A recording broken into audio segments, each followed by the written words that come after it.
Thank you, Cathal. I really appreciate it. Minister, I'm glad you're here, Minister Ryan. And I'm just reading from a small bit of your speech. Firstly, you told the Dáil you will discuss the generation capacity shortfall that exists. Well, welcome to the real world.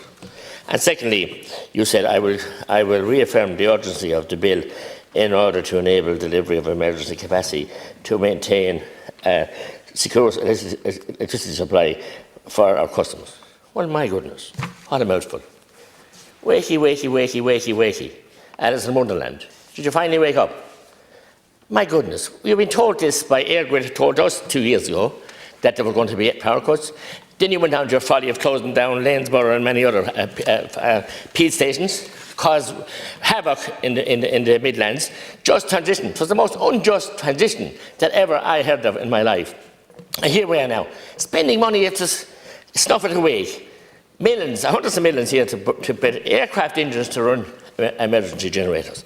Did you ever in all your days hear the like of it? And so I know people that have bought generators because they knew where you were going, bringing them down the cul-de-sac a long time ago. And it was a lot of expense. Householders, business people, in fact you couldn't get a generator if you wanted it. And you're going to do this now. And run them on what? Air? Petrol? Alta buys wine. You're going to run them on fossil fuels. Imagine. Fossil fuels that you have such a hatred to.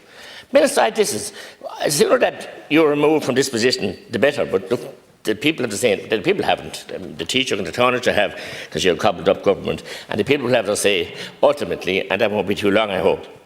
Minister, can I ask you again, please? I've asked you 3 times. Twice. We met people again today in the DV room who gave a briefing for anybody who wanted to come. Did any of your party come? Not at all. Because there might be questions would be answered by experts that knew. They didn't have to refer to a note or a book or a mobile phone to look at it, and told you the folly. The pipeline, the Kiltale gas pipeline, is lying empty in perfect tact in the Carhilla's constituency, not in county. And the proposal under the closing down of the thing contains a situation where you have to pour concrete into the pipe to render it useless. I want you to answer me, are you going to go ahead with that act of vandalism, act of state terrorism, act of national sabotage? And you're going to allow that to happen. So I want you to answer that tonight above anything else. Please answer me that. Will you get ready mix and pour it into that? You couldn't possibly do this, because if you did, the men in the white coats should be here.